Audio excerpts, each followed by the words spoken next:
इस कार्यक्रम के पुण्यार्जक हैं सौभाग्य कोहिनूर, श्रीमान संजय जैन, श्रीमती ममता जैन, ग्रेटर कैलाश दिल्ली। सौभाग्य भक्त श्री संजय जैन, उषा जैन, कुणाल जैन, मानसी जैन, शुभम जैन, पालम गांव दिल्ली। सौभाग्य भक्त श्री प्रवीण जैन, नीना जैन, जंगपुरा भोगल दिल्ली।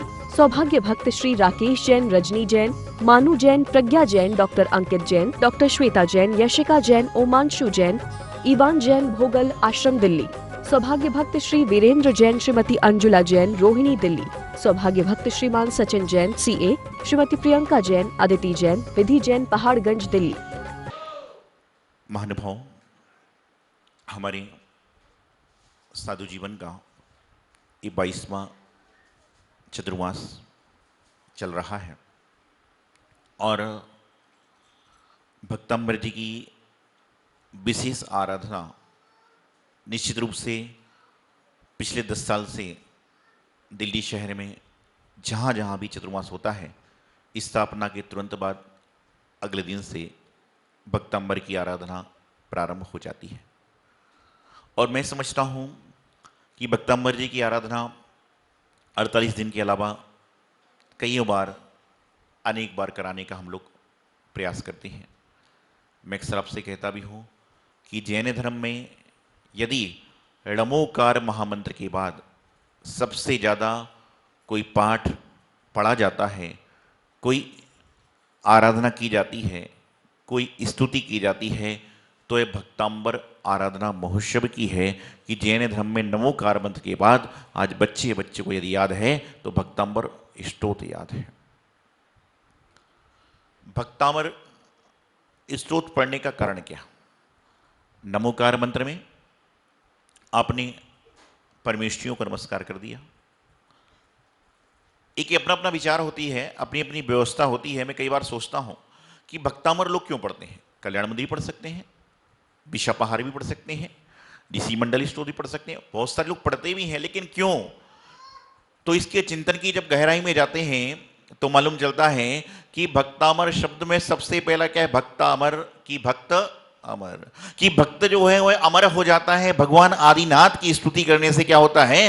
भक्त अमर हो जाता है। तो हर व्यक्ति अमर होना चाहता है, हर व्यक्ति अच्छा कार्य करना चाहता है, तो वह क्या करता है? भक्तामर की स्तुति पढ़ रहा है कि हे भगवान, आप तो अमर हो चुके हैं, हे भगवान आप तो कर्म काट कर संसार के भव चक्कर से पार हो चुके हैं, लेकिन आपकी स्तुति करने से, आपकी आराधना करने से भक्त अमर हो जाए। अमर अर्थात तो उसको नाम की चाह नहीं है, उसको काम की चाह नहीं है, उसके मन में यह भावना है कि मैं जीवन भर जब तक जीवित रहूं, जब तक जिन धर्म का पालन करता रहूं, जिनेंद्र भगवान की आराधना करता रहूं, गुरुओं की सेवा करता रहूं, जिनवाणी का पठन करता रहूं, यह भावना सभी लोग भाने का प्रयास किया करते हैं।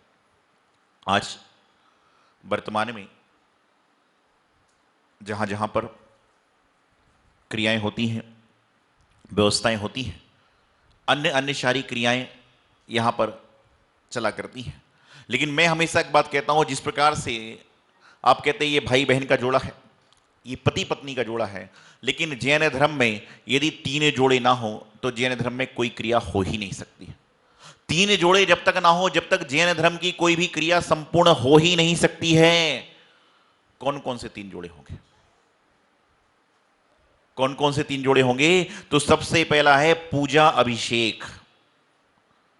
अभिषेक के बाद पूजा होनी जरूरी है और पूजा के पहले अभिषेक होना जरूरी है। तो पहला जोड़ा है पूजा और अभिषेक, दूसरा जोड़ा है विधि और विधान।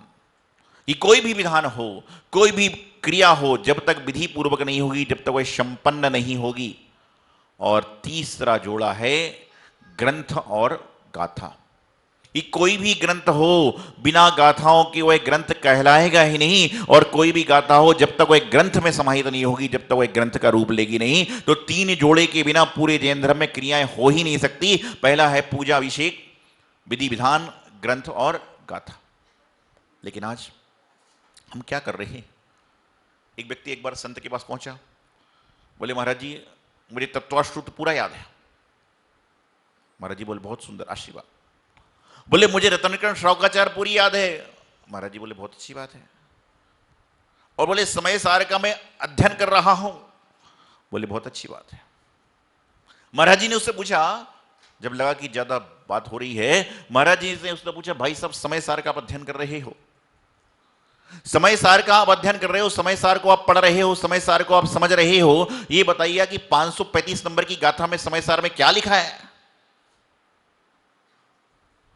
समय सार की 535वें नंबर की गाथा में क्या लिखा है? वह बेचारा इधर उधर की उंगली लगाने लग गया, इधर करने लगा। तो बाद में महाराज ने समझाया, भाई साहब समय सार तो पूरा पढ़ लिया, अब घर जाकर चेक कर लेना उसमें गाथाएं होती कितनी है, क्या हो रहा है, कहां चल रहे हैं, कहां समझ रहे हैं। आप पढ़ रहे हो अपने कल्याण के लिए, आप खा रहे हो अपनी क्षुधा पूर्ति करने के लिए, आप सो रहे हो अपनी निद्रा लेने के लिए, और आप बोल रहे हो अपनी वचन शुद्धि करने के लिए।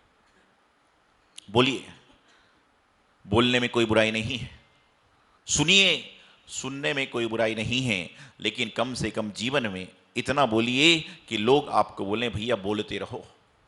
ऐसा मत बोलिए कि लोग ताली बजाने लग जाएं। सुनिए, सुनने में कोई बाधा नहीं है, लेकिन वह सुनिए जिससे आपकी आत्मा का कल्याण हो, आपके जीवन का कल्याण हो, वह सुनने में कोई बाधा नहीं है। आज हम अनर्गल सुन रहे हैं, अनर्गल बोल रहे हैं, जिसका कोई सिर पैर नहीं, हम चले जा रहे हैं। क्यों? एक व्यक्ति सुबह 6 बजे मंदिर आ जाता था और 11 बजे जाता था, तो लोग धर्मात्मा समझते थे। आप सोचिए, जो व्यक्ति 6 बजे मंदिर आ रहा है और 11 बजे मंदिर से जा रहा है, तो लोग तो धर्मात्मा समझेंगे। थोड़े उम्रदराज आदमी थे, एक दिन किसी व्यक्ति से रहा नहीं गया, उसने पूछ लिया, भैया आप 6 बजे मंदिर आते हो, 11 बजे तक मंदिर रहते हो, आप पूजा करते हो ना, आप किताब पढ़ते हो ना, भगवान का अभिषेक करते हो ना, माला करते हो, तो आप 5-5 घंटे मंदिर जी में करते क्या हो? बोले यार आपको इससे क्या मतलब, ये तो मेरी व्यक्तिगत इच्छा है, मैं 5 घंटे क्या करूं? नहीं, बोले बताइए बताइए आप करते क्या हो? तो उसने बोला, भैया ऐसी समस्या है कि मुझसे कुछ काम तो होता नहीं, घर वाले कुछ कुछ बोलते हैं, तो मैंने सोच लिया 5-6 घंटे आराम से निकालना है, तो भगवान के मंदिर में चले जाओ, कम से कम यहां कोई कुछ बोलेगा तो नहीं। क्या है, ठीक है, मैं कहता हूं वो भी अच्छा है, इस बहाने कम से कम मंदिर जी में भगवान के चरणों में आकर बैठ तो रहा है, अपनी क्रियाओं को समन्वित तो कर रहा है। क्योंकि कैसे भी करके कहते ना कि सागर के अंदर चाहे नाली का पानी जाए, चाहे नाले का पानी जाए, चाहे नदी का पानी जाए, चाहे तालाब का पानी जाए, चाहे बरसात का पानी जाए, लेकिन जब बाहर निकलता है तो क्या कहलाता है? सागर का पानी। क्या कहलाता है? सागर का पानी। और उसके पहले उसकी पानी की कोई अहमियत नहीं होती। इसी प्रकार से जिनेंद्र भगवान के मंदिर में जो व्यक्ति आ रहा है, वह कैसे भाव से आ रहा है? मैं कहता हूं आज व्यक्ति क्रोध में आ रहा है, आने वाला समय ऐसा आएगा कि वह अपने क्रोध को शांत करके दूसरों का क्रोध शांत करेगा।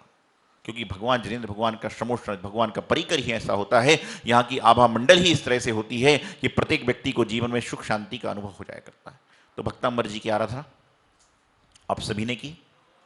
48 दिवस तक भक्तांबर जी की आराधना के लिए अनेक अनेक ग्रंथ होते हैं, अनेकों अनेक व्यवस्थाएं होती हैं। हर ग्रंथ में, हर क्रियाओं में अलग अलग तरीके से वर्णन किया जाता है, लेकिन भक्तांबर स्तोत्र ऐसा स्तोत्र है जहां पर ऊपर से नीचे तक कहीं से भी आप पढ़ लीजिए, सामान्यता ही सामान्यता है।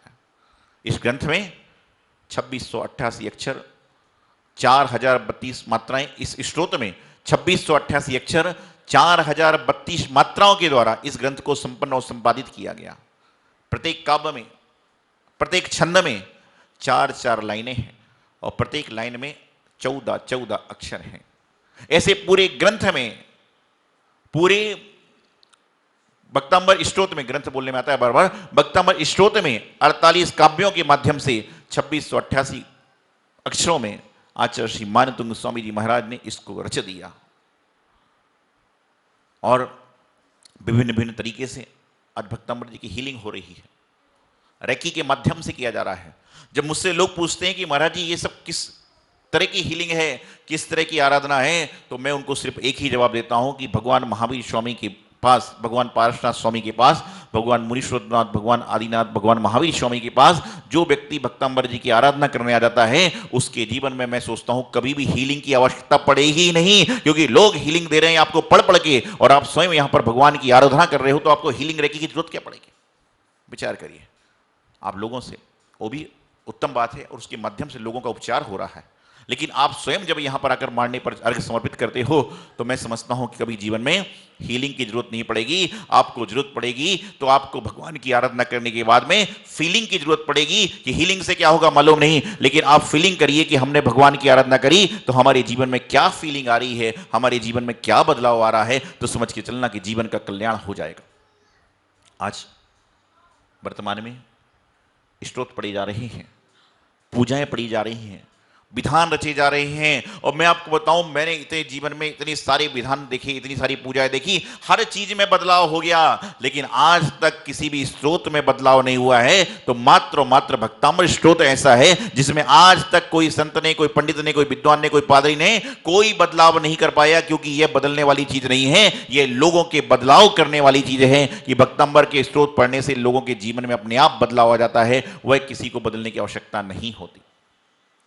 आज यहां पर 48 दिवसीय भक्तांबर महाराधना का समापन हुआ और इस कोविड जैसी बीमारी में, महामारी में भी आप लोगों ने बड़ी सुरक्षापूर्वक, शांतिपूर्वक यहां पर अपने सारी की सारी क्रियाओं को संपन्न किया, संपादित किया।